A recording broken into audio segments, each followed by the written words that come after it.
Hi there, wig lover. This is Heather from CysterWigs.com, and I'm coming to you today on this blistering 90-degree Georgia day to review the Kate wig by Noriko in the luscious color Java Frost. And I think this color on this wig looks kind of amazing. I mean, it's just got all this beautiful highlighting. Gorgeous, gorgeous highlighting all throughout. Really plays up the texture of this wig because let's face it, Kate's got texture to spare. It's got a lot of texture going on. So before I do anything else, I want to talk about this color. As you can probably tell, though, I can't tell if you can see me or not because frankly I can't even open my eyes. The sun's so bright. But this is actually kind of like a medium dark brown that has highlights of a creamy caramel brown, so it's kind of like a coppery caramel brown color. And then in addition to those highlights, you've got a medium golden blonde, so it's quite luscious. Kate's got a lot of personality. I've only taken her out of the box. I haven't really styled her at all, and that's just because she didn't really need it. The front wants to frame the face. It's designed by Noriko Suzuki, who is very well known for framing the face, hitting you at all the right angles. Very, very smart design, and so that's a big reason why her wig lines are so popular. Kate this is sleek. Hits the face, lays flat up against it, gives it a frame, and everything around it can be texturized to your heart's delight because it can be big, and boy can it ever be big.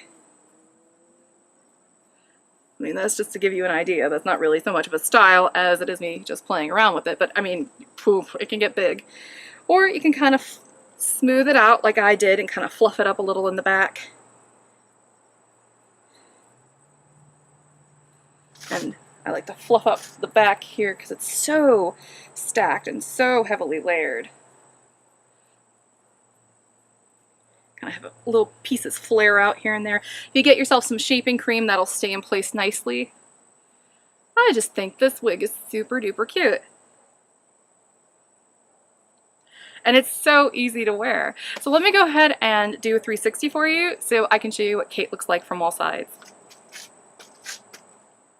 Now, I want to push this forward for just a second so you can kind of see.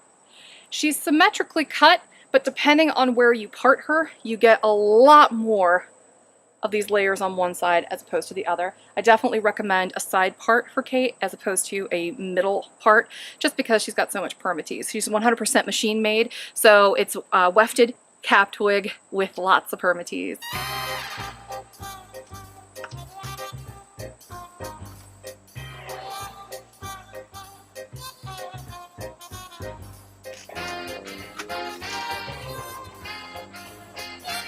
Lots of layering going on there. These can also be tucked behind the ear.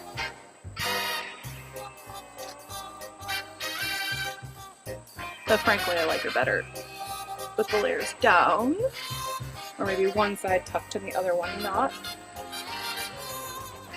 I just love this has that little curve to it. It just hugs the jaw. Just very, very flattering little cut.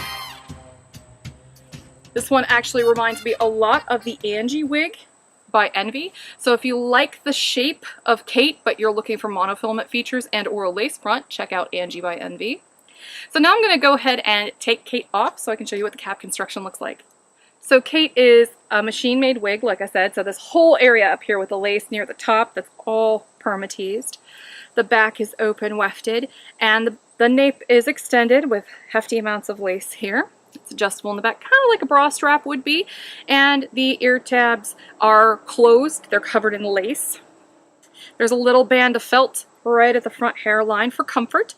And that's about it. I think that's all the felt that there is on this wig. So, oh well, at least your front hairline will be comfortable. The permatease looks like that on Kate, so it is a Noriko wig. It's got lots of permatease, but depending on where you part it, you can probably hide it pretty well. Back of the wig has lots of texture, lots of layering, lots of everything going on. You can really see that color and how beautiful that is, and how dark it is at the nape compared to the top. Make sure that the front hairline matches up with my hairline. Get the ear tabs even on both sides. I'm going to part her this way. Actually, I parted her that way last time. I'm going to part her on the other side this time. But I do think that these sides here reach about 9 inches, so they hit right at the jawline. The crown down is 4.75 inches, so they're shorter than the front, but it doesn't matter because it's so heavily stacked and layered in the back. And then the nape is 3.5 inches, which should give you more than adequate coverage at the nape. So again, my name's Heather. I'm from CysterWigs.com. That's www.cysterwigs.com. And this has been the Kate wig by Noriko in the color Java Frost. It is a non-rooted color, but it still looks really great in this wig. Thanks for watching, and I hope to see you next time. Bye-bye.